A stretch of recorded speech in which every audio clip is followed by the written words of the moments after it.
Chance to celebrate a very dear homie of mine, and it's a real joy for me. My name is Eli, and I am an old and a recent friend of Chanel's, I like to think. Chanel and I went to high school together, and yeah, here we go. Chanel and I went to high school together. We are actually much closer now than we ever were then, which is nice. I like to think that we were just on different branches of kind of the knucklehead tree at our school, goof off tree, but still like kind of bookish and yeah. But yeah, I'm Eli, and it's a real joy for me to be here, and I really appreciate Chanel tapping me to just ask her a couple questions about her exhibit, which is really extraordinary and is a real achievement. And yeah, thank you all for being here and hanging out tonight. We're going to talk just for about maybe 30 minutes, a little bit more maybe. Just dig into a little bit about Chanel's art background, a little bit about the pieces and about the exhibit and the curation of it. The title is as good a place as any, I suppose, Abstract Alchemy, which is really potent and beautiful. And I'm curious if you could just elaborate a little bit on the title, how you arrived at it, and yeah, how it came to life. That's a great question. I think I'm a poet, so I spent way too much time thinking about the title of this show. Initially, I was going to call it Trouble Don't Last Always after this piece. And then there were a couple other pieces that almost got the title too. And then I realized that I was struggling so hard because every piece was like, every piece of artwork was a piece of the story, not really the whole story. And the whole story to me is my journey as a painter, as a person who likes color, using those colors to like change my own life and change my own mind in a lot of different ways. And that change process is alchemy. Like alchemy is the process of something going from one state to another. It's a chemical thing. I also love the book The Alchemist. So it's like, this is perfect. I'm kind of upset about it though, because now I want every show to be called Abstract Alchemy. Yeah. I'm like, I don't know what to do after this. It also had a lot to do with how it looked in print, because I wanted the flyer to pop. And I was like, okay. When I saw it on the flyer, I was like, oh yeah, that's it. I just wonder if you could say a little bit about the journey process and about the, you know, I don't want to like tie things too neatly into a narrative, but it does feel like some of those aspects of like exuberance and enthusiasm and wonder that I observed in high school from you is stuff that lives here in your work. And so I would love to just hear a little bit about, yeah, the process that's unfolded over the years to get you here. Yeah.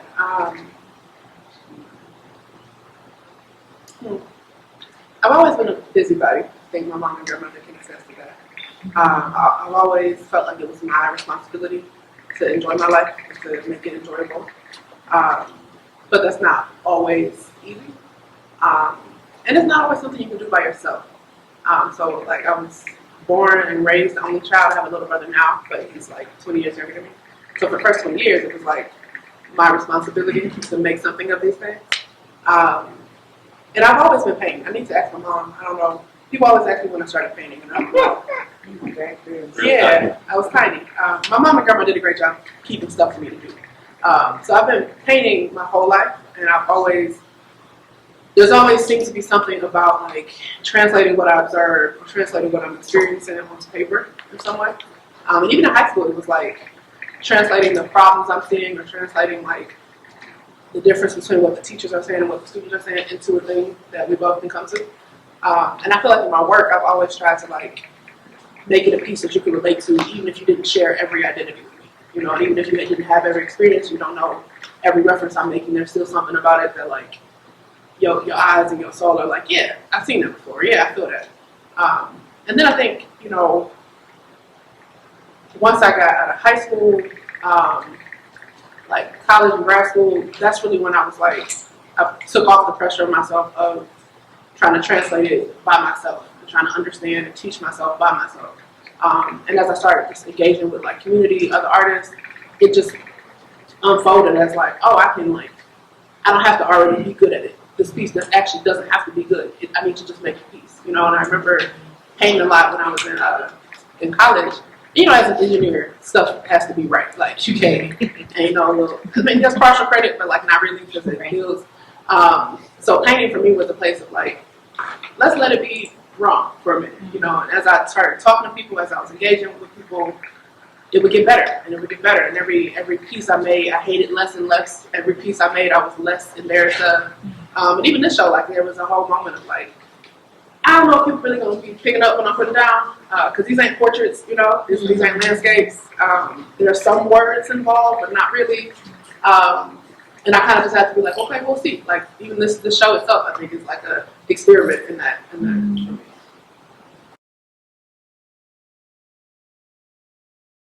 Well, I mean, the show itself and the curation of it. I mean, there's. You asked an amateur to do this, so I don't actually know what's happening a lot of times. But what I do see is that there's like a real kind of sprawling landscape of different styles here, but it also feels really coherent and cogent. And so I would love to just hear a little bit about the process of picking the pieces. So I think what makes me unique as an artist is that if you don't know me, all of my pieces might look like they're by somebody else. Once you know me, you're like, okay, that's a Chanel kind of thing, But if you don't know me, and I found like even when I have one or two pieces in somebody else's show, it doesn't feel complete. I feel like they're not really seeing all of it. So for this show, I was like, I want a little bit of everything. Like, I want my paintings, I want my black and white, I want my digitals, I want the drip effects, I want the completely abstract. Because I feel like what I'm trying to say as an artist is not like, it doesn't fit in the artist statement. It's a conversation. It's a series, not a movie, But I personally don't have the attention span for that, and I know people don't either. So I was like, if I'm gonna put this together, it needs to be in a way where you can get the movie without having to watch every episode. I think it kind of came together. Like, I've known that I had this show coming. I want to say, Ian, we talked about this like a year before. So there was just like a year of me, like, as I was creating, I was like, this might go on the show. This might go on the show. Symphony of Progress, that series on the wall back there, the purple, super abstract, that one was like specifically for the show. I was like, I need to stop being afraid of actually being super abstract and like let myself just lean into like how good I am at color and how good I am at composition and how good I am at balance, and like let me do that in a whole bunch of different shapes. So that piece was like, that series was like, that's definitely going to show. I don't know where it's going, but it's going to take up a whole wall, and that's just going to be what it is.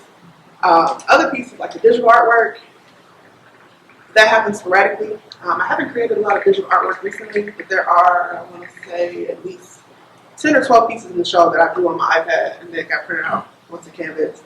And I really just chose the pieces that, like, this sounds crazy, but I chose the pieces that would be mad at me if they weren't in the show. I don't know. I can feel the pieces, And even as a kid, I was like that. Like, I would sleep on a little part of my bed so all of my stuffed animals could have space. So I'm like that with my artwork too, where like I know my artwork has feeling. I know the pieces that I put a lot into. I know the pieces that like I feel like if I don't put it on display, it might not get accepted in the show anywhere else. So like I need to be the one that like gives it that space.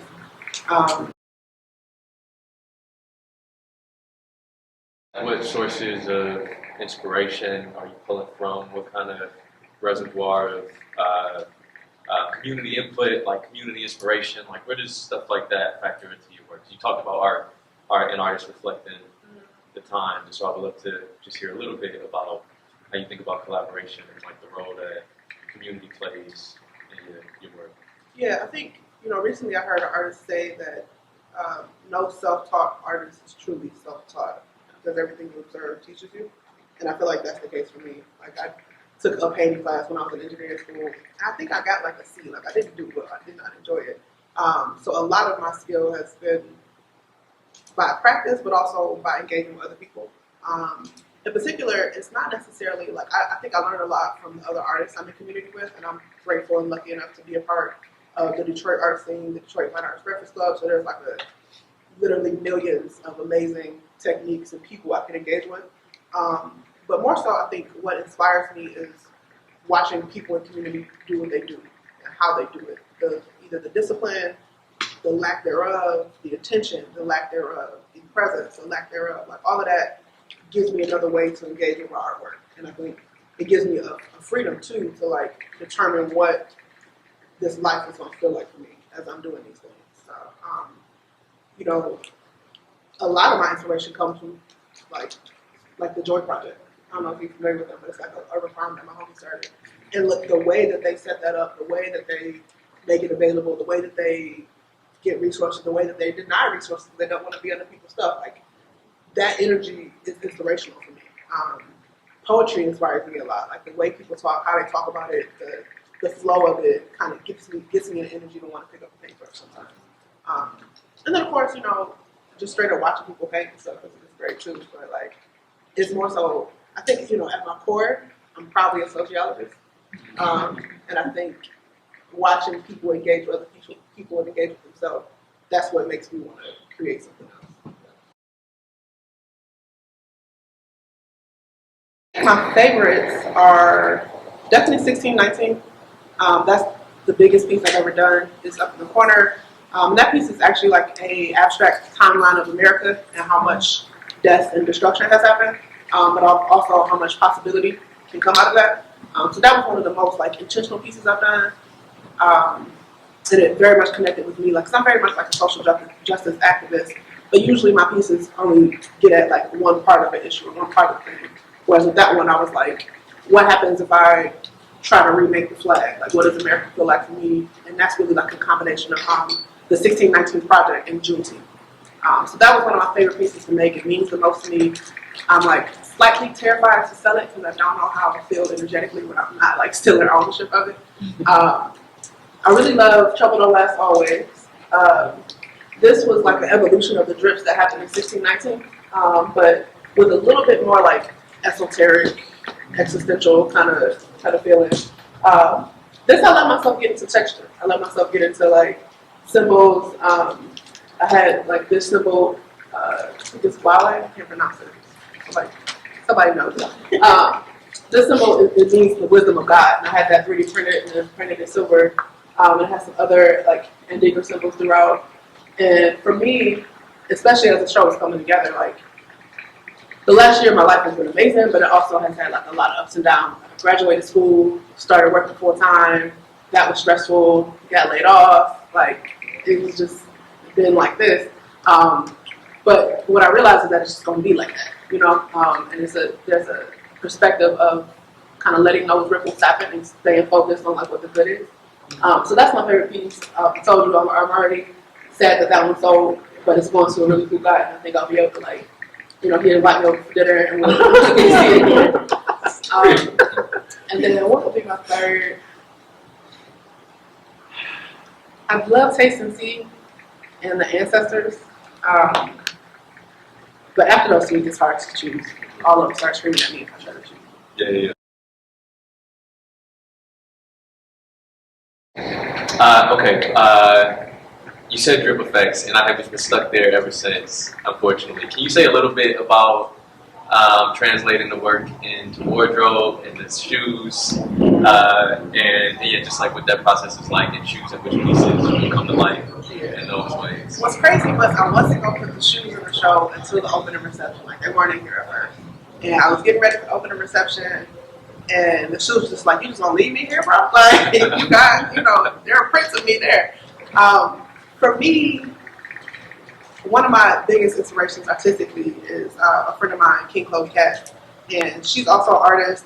But she's often said that people like stuff a lot of times a little bit more than they like just straight up paintings. You know, like there are a bunch of collectors who have a really deep appreciation, but also I feel like in general, you know, we're in a consumerist world, so people like something they can do something with. And I think for me, even as an artist, I like stuff as well. So like, I love painting, I love drawing on my iPad, but there are days where I don't feel like doing either one of those, but I still want to be creative. And the experience of like taking a picture of something I made and like putting it on some shoes online, putting it on a dress, trying to figure out like at what angle does this piece need to be to still be flattering, it's a really great time. And I think I've always low-key wanted to be a fashion designer. So this is like my little dip into it. And it's just a really good outlet. I love how like it looks. I also love the feeling of getting stuff in the mail. that has my name on it. Like it's just like the boxes. I was just like, I need the box. And also to me, you know, a lot of my work, I think, or a lot of my purpose is to create a story that's like sustainable. As much as like I know my artwork will live on in the households of people, I also like want to have some artifacts. So like after, you know, the next several apocalypses, these stuff, they don't biodegrade really well. You know, like they're gonna still be here, and if that's the case, it needs to have something to say. There needs to be a reason for it. You know, if we just be making stuff, let's make stuff that actually speaks to the good in us and the stuff that we want to do. So it does make me feel really, I don't know, there's something about these shoes, bro. Like there's something about the blankets, there's something about even this dress I have on, this painting, or this drawing. There's something about it that like, I think there's a power piece, you know, especially in the Black community, because how you look and how you dress is the whole thing. So to be the designer of the thing, it gives me a certain kind of energy. And also it takes the piece another place. Like Joy Portal for me, like this piece is all about the like conscious decision to fall into joy. So when I wear this dress, like, and I'm in a bad mood, I can tell. It's like, oh, you're deciding to stay in a bad mood because if you look down, ain't no bad mood on you. So this is that, like for each of the pieces, like the blankets, I love cuddling up with certain ideas because it means a different thing when it's on you. You know, like it's one thing on the screen, it's one thing on the wall, but when you laying your head down on it, you're like, oh man, I can rest in this idea. Like it's. Yeah, okay, I'm gonna stop now. I'm gonna get real poetic, but that is how that happened. Yeah. So I was wondering if you could just talk about some of the different types of symbology that we see in your stuff. Yeah, I think I wouldn't say it's a myth because not all artwork has to mean a thing. Yeah. But I think there is this understanding that abstract artwork is not reflecting anything real, and that's like completely untrue with my work. Literally every brushstroke, the placement, the height on the canvas, how thick the paint is, all of that is a reason. Usually it's the forethought reason, like usually before I'm doing it, I'm like, okay, this means that, so the next thing has to come into that. Sometimes it's like, it comes after the fact, but not always, I want to say probably for the past 5 or 6 years I've been really into Endecker symbols, because they are so powerful. The power of a symbol to convey like damn near a paragraph is heavy for me. And the more that I like unpack these symbols, the more that I like understand the influence of these symbols into like modern architecture, into a lot of the things that we take for granted, it becomes more important for me and more easy for me, honestly, to say what I'm trying to say with these symbols. They're also really fun to draw. They're very relaxing. Some of them are stressful, but they're really fun to draw. My favorite one is Imputato. I don't think there's a piece. I mean, Imputato is usually in most of my pieces. So it's here. It's also like this tattoo. The symbol means reconciliation. And this idea that like to reconcile, all pieces have to come together in equal spots. And most of my pieces are some type of reconciliation. Either like an internal reconciliation with whatever I'm dealing with, or my view of what needs to happen socially in order for this thing to be experienced differently. So sometimes I feel like these Endecker symbols are a little bit of a cheat code because I'm able to say the thing without having to write the word reconciliation, right? Without having to write love or peace, I can write the thing that means both of those things. So there is like on the handout for the show, there's like all the symbols that are in the show, and initially I wanted to do like a scavenger hunt, like you see, I have to find all of them. Because some of them are kind of hard to find. But then there's also like natural symbols. Like there's some pieces I have with like trees in them, right? Which is just nature, like that, the season piece. I love shapes. I think as an engineer who like actually enjoy geometry, just the idea of like drawing triangles and squares is just my shit. And I love kind of seeing how the weight of those things can be offset by the color of those things. But even that starts to have its own meaning, right? Like once you start getting into shape that people recognize, the meaning kind of naturally comes from it, you know, and I don't ignore that. That's what painting. If anything, I lean into it. At times I feel too engineering for the artists, too artists for the engineers. There are also times where I feel like artists and engineers have more in common than they know, and I don't feel like either one of them. So a lot of art, like if y'all knew the technical patience and discipline that goes into trying to paint a portrait, like it's a very engineering process. Like I took a painting class while I was in school of engineering. Hated it because if I wanted to think, I'd just stayed in my engineering class. And I think a lot of us are kind of born to think that like drawing is just a talent thing. It's not. There isn't like there's a strong skill associated with especially creating realism. And then engineering is very artsy. Like you have to know when to apply certain equations. You have to know what to look up to figure out how to get to those things. And I remember early on feeling like not enough for either one of them. And then at a certain point, I just kind of let it be true. Like I'm an artist engineer. I'm an engineer art. Like I don't separate. I very seldomly would describe myself as one and not the other, depending on who's paying me at the time. But like in the moment, I know that they're the same for me. I'm also like a PhD, and my PhD is in engineering education, and that allowed me to understand like how the brain works, how the brain learns difficult things. It also is where I found out that there's no such thing as left brain, right brain. Like neuroscience does not support that theory. The brain does not work like that. It would be really weird if it did actually. So there isn't that disconnect really isn't a real thing. Like it's all parts of the brain firing at all times.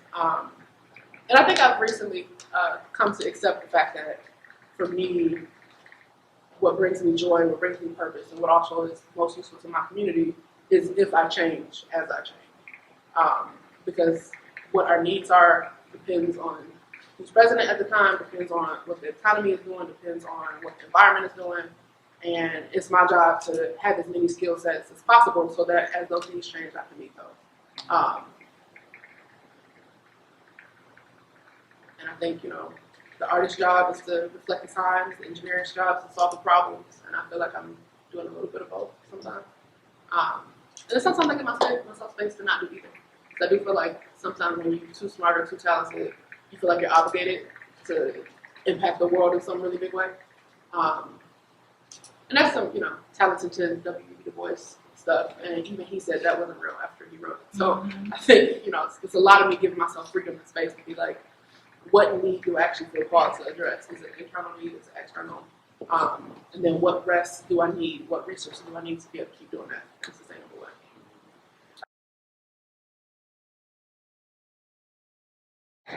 I'm in the mindset that we really have to learn how to use and exploit our tools, or they will use and exploit us. So in 2020, I used my stimulus check to buy an iPad. Yes. And one of the best investments I ever made. And I really wanted to take a lot of the difficulty and guesswork out of drawing. Not that it won't still be there, because I still obviously prefer to paint in real life. But also I had to respect the fact that there are ideas, there are sketches, there are colors, there are compositions that I can work out in digital ways quicker than I can work out in person. There's also a certain level of capitalism that is supported by the digital piece, because if I create it digitally, one, it records my process, so it's easier for me to share that with the world, but two, I can make infinite of them a lot easier. There's also a little bit more control that I think I can get. There's a lot of things that I'm able to do on my iPad that I haven't figured out how to do in real life yet, and that's what keeps me wanting to do it in real life. It's like, I've seen how to make this gradient over here, let me try to do it with actual paint,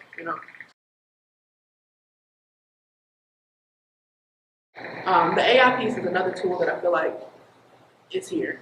Me and Tawana do a lot of stuff related to data justice and trying to understand how technology is doing or not doing what it needs to be doing or not doing. And for me, I think, I think I talked to Paul about this when we were at Ford. I was like, well, if AI is here, then I need to know I need to be an AI expert. Like, if it's about to take my job, I would be the last job that it takes. Like, and I was not. But I do think that we need to become familiar with these things, both in how to use them, but also in who runs them, who gets money from it, what are the legalities of these things, and then also for the time being, make friends with it. Like if it's gonna be the apocalypse, we should enjoy everything up until that point, right? So what I did with AI in this show is I took the description that I wrote for the show and my own bio, and was like, generate a piece based on these two things.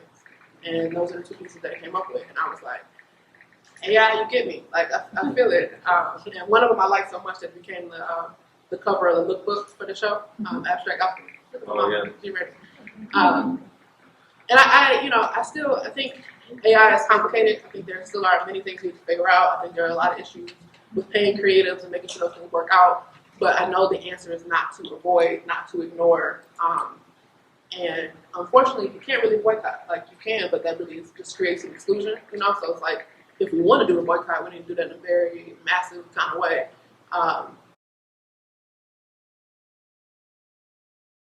I'm curious, like, just as we head towards the end here, I hate to ask for too much explanation, but I'm wondering, with something like this, if there are like key themes, key ideas that you want people to walk away with, things for people to think about as they take a lap through it. I think the foundational idea is that the past, present, and future exist at the same moment. That's a very key African principle, but I think as African Americans we get separated from the idea.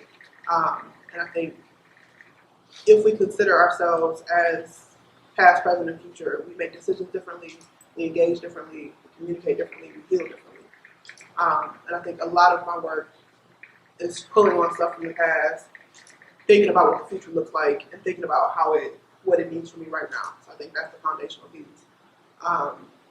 As an extension of that, I think there's a certain level of detachment and gratitude that is necessary for living that way, because it can be overwhelming if the past, present, and future exists right now. That means all the worst of those things are happening to you, right? So I think there's a certain level of like detachment, of letting things flow, but also being grateful for what the thing is. And I think, the reason my stuff is so colorful, because I think at the base of all of my stuff there's a gratitude for being able to spend time like this, for being able to think about stuff like this, to be able to even have space to make stuff like this. And then the third one would probably be, there's a strong resistance to complacency, I think, in my work, where I'm trying to make it really obvious and really uncomfortable as it relates to stuff that doesn't work. Like 1619, for example, a lot of even my ancestor work or my symbology work is to take that out of a space of us thinking of stuff as just traumatic or demotic, and actually making us deal with it. Like, okay, you can feel how you feel about it, but that's what happened. That is what a lot of our stuff is based on. And if we continue to move, if we continue to not educate ourselves, if we continue to not take the time to emotionally and mentally process what this means or who we want to be as a function of those things, then these problems keep existing. And that's the whole point of 1619, that pink bubble coming out of it is to say, yes, America's history has been bloody, people have died, we got strange food, we got weird things happening. And we have this moment, we always have this moment where we can jump off and do something entirely different. It's not that easy, obviously, but that's a conscious decision you kind of have to make in every moment, or we will just kind of fall down into the spiral of whatever our forefathers created this to be, which is a lot of death and trees burning.